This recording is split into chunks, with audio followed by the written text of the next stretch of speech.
கிறிஸ்துவுக்குள் அன்பான தேவனுடைய பிள்ளைகளே, ஆண்டவராய் இயேசுவின் நாமத்தில் உங்களை அன்போடு வாழ்த்தி நான் வரவேற்கிறேன். ஒரு புதிய வருஷத்தை காண ஆண்டவர் நமக்கு பாக்கியம் கொடுத்திருக்கிறார். கடந்த வருடமெல்லாம் ஆண்டவர் நம்மை அருமையாக ஆசீர்வாதமாக காப்பாற்றி வழிநடத்தி வந்திருக்கிறார். புதிய வருஷத்திலே புதிய வாக்குத்தத்தங்களையும் புதிய தீர்மானங்களையும் எடுத்து நீங்கள் தேவனை இந்த நாட்களில் ஆராதித்து வருகிறீர்கள் என்று நான் விசுவாசிக்கிறேன். இந்த நாளிலையும் கூட இந்த வருஷத்தை ஆண்டவர் நமக்கு ஆசீர்வாதமாய் தரும்படியாய் ஒரு அருமையான பாடலை பாடி ஆண்டவரை துதிக்கப் போகிறோம். வருஷத்தை நன்மையால் முடிசூட்டும் தெய்வமே, வற்றாத கிருபைகளால் என்னை என்றோ நடத்திடுமே. வருஷத்தை நன்மையால் முடிசூட்டும் தெய்வமே, வற்றாத கிருபைகளால் என்னை என்றோ நடத்திடுமே. தடைப்பட்ட நன்மைகள் இந்த ஆண்டு நடந்திடுமே, அடைக்கப்பட்ட கதவுகள் எல்லாம் இந்த ஆண்டு திறந்திடுமே. தடைப்பட்ட நன்மைகள் இந்த ஆண்டு நடந்திடுமே, அடைக்கப்பட்ட கதவுகள் எல்லாம் இந்த ஆண்டு திறந்திடுமே. மகிமை மேல் மகிமை என்னை மறுரூபமாக்கும் மகிமை, மகிமை மேல் மகிமை என்னை மறுரூபமாக்கும் மகிமை. எந்தன் வாழ்வை மாற்றிடும் மாறாத உந்தன் மகிமை, எந்தன் வாழ்வை மாற்றிடும் மாறாத உந்தன் மகிமை.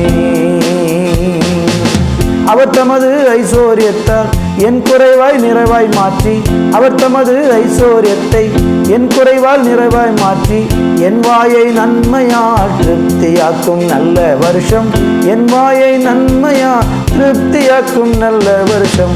மகிமை மேல் மகிமை என்னை மறுரூபமாக்கும் மகிமை, மகிமை மேல் மகிமை என்னை மறுரூபமாக்கும் மகிமை. எந்தன் வாழ்வை மாற்றிடும் மாறாத உந்தன் மகிமை, எந்தன் வாழ்வை மாற்றிடும் மாறாத உந்தன் மகிமை. வருஷத்தை நன்மையால் முடிசூட்டும் தெய்வமே, வற்றாத கிருபைகளால் என்னை என்றும் நடத்திடுமே. வருஷத்தை நன்மையால் முடிசூட்டும் தெய்வமே, வற்றாத கிருபைகளால் என்னை என்றும் நடத்திடுமே. தடைப்பட்ட நன்மைகள் இந்த ஆண்டு நடந்திடுமே, அடைக்கப்பட்ட கதவுகள் எல்லாம் இந்த ஆண்டு திறந்திடுமே. மகிமை மேல் மகிமை என்னை மறுரூபமாக்கும் மகிமை, மகிமை மேல் மகிமை என்னை மறுரூபமாக்கும் மகிமை. எந்தன் வாழ்வை மாற்றிடும் மாறாத உந்தன் மகிமை, எந்தன் வாழ்வை மாற்றிடும் மாறாத உந்தன் மகிமை. அவர் எனக்காய் சிலுவை தனிலே அனைத்தையும் செய்து முடித்தார், அவர் எனக்கு சிலுவையிலே அனைத்தையும் செய்து முடித்தார். அவர் எனக்காய் சொன்னதை நிச்சயமாய் செய்து முடிப்பார், அவர் எனக்கு சொன்னதை நிச்சயமாய் செய்து முடிப்பார். மகிமை மேல் மகிமை என்னை மறுரூபமாக்கும் மகிமை, மகிமை மேல் மகிமை என்னை மறுரூபமாக்கும் மகிமை. எந்தன் வாழ்வை மாற்றிடும் மாறாத உந்தன் மகிமை, எந்தன் வாழ்வை மாற்றிடும் மாறாத உந்தன் மகிமை.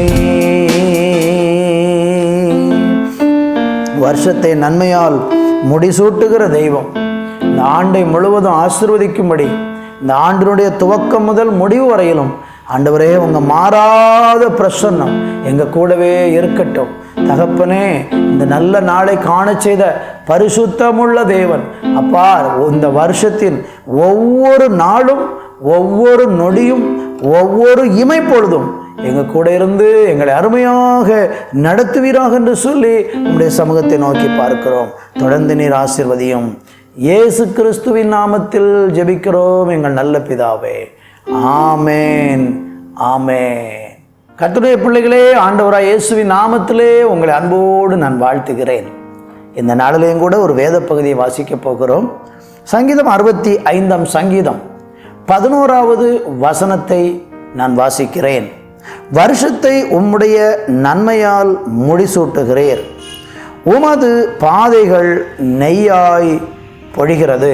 அடுத்த வசனம், வனாந்திர தாவரங்களிலும் பொழிகிறது, மேடுகள் சுற்றிலும் பூரிப்பாய் இருக்கிறது, மேய்ச்சலுள்ள வெளிகளில் ஆடுகள் நிறைந்திருக்கிறது, பள்ளத்தாக்குகள் தானியத்தால் மூடியிருக்கிறது, அவைகள் கம்பீரித்து பாடுகிறது. என் அன்பு தேவனுடைய பிள்ளைகளே, இந்த வேத பகுதியை நம்ம வாசிக்கும் போது ஆண்டவராகிய தேவன் இந்த வருஷத்திலே நமக்கு நன்மையான வாக்குத்தத்தங்களை கட்டளையிட்டிருக்கிறார்.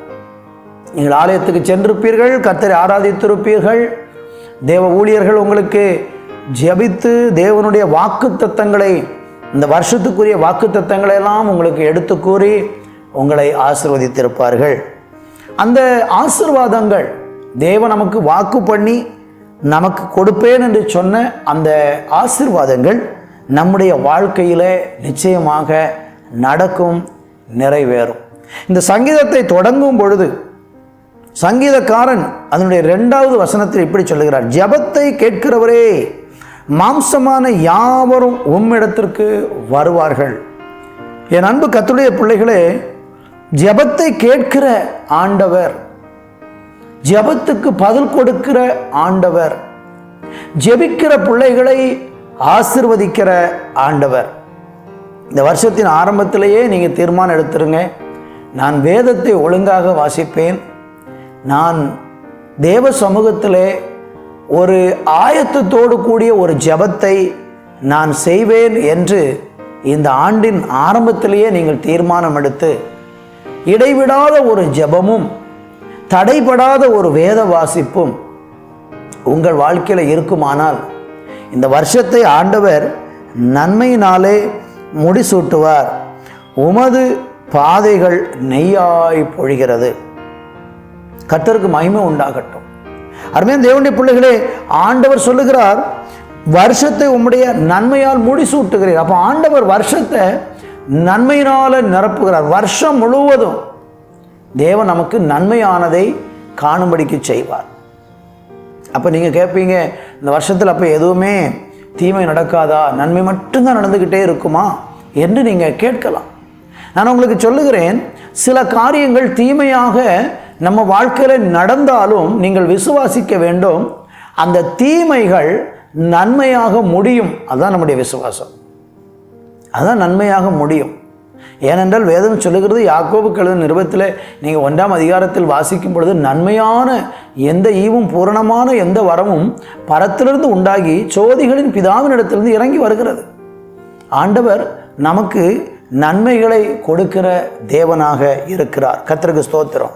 அதனால் தீமை நடக்காது என்று நான் சொல்ல மாட்டேன். காரணம், இந்த பூமியில் தீமை செய்கிற ஒருத்தன் இருக்கிறான்.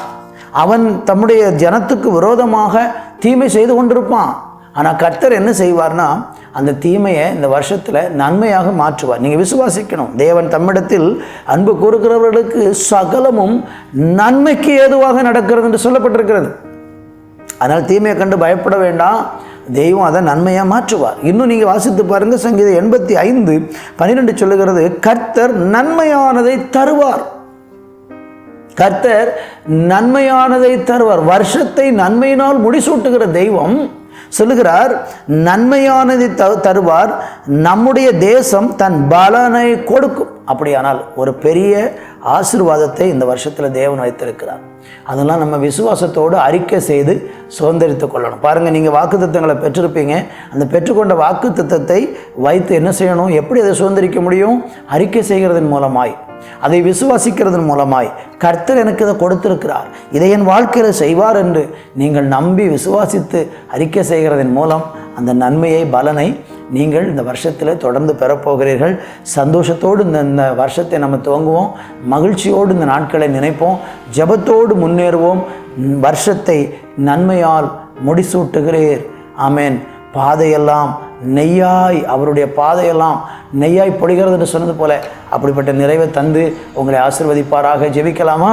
நல்ல தகப்பனே, இந்த வருஷத்தை நன்மையால் முடிசூட்டி எங்களுடைய பாதைகளை எல்லாம் நெய்யாய் பொழிய பண்ணுகிற தேவன், என் அன்பு பிள்ளைகளை இந்த வருஷத்தின் துவக்கத்திலே நான் ஆசீர்வதித்து ஜெபிக்கிறேன். அவங்க குடும்பங்களில் ஆசீர்வாதம் உண்டாகட்டும், அவங்க பிள்ளைகளுக்கு நன்மை உண்டாகட்டும், மேன்மைகளை தேவர் கட்டளையிடுவீராக என்று ஜெபிக்கிறேன். வருஷத்தின் துவக்கத்தில் அவர்களுக்கு பெற வேண்டிய, கிடைக்க வேண்டிய பலன்களும் நன்மைகளும் உன்னதத்திலிருந்து கிடைக்கப்பெற கர்த்தர் தம்முடைய பிள்ளைகளை ஆசீர்வதிப்பீராக என்று ஜெபிக்கிறேன். அப்படி செய்யுங்க. இயேசுவின் நாமத்தில் பிதாவே. ஆமேன், ஆமேன்.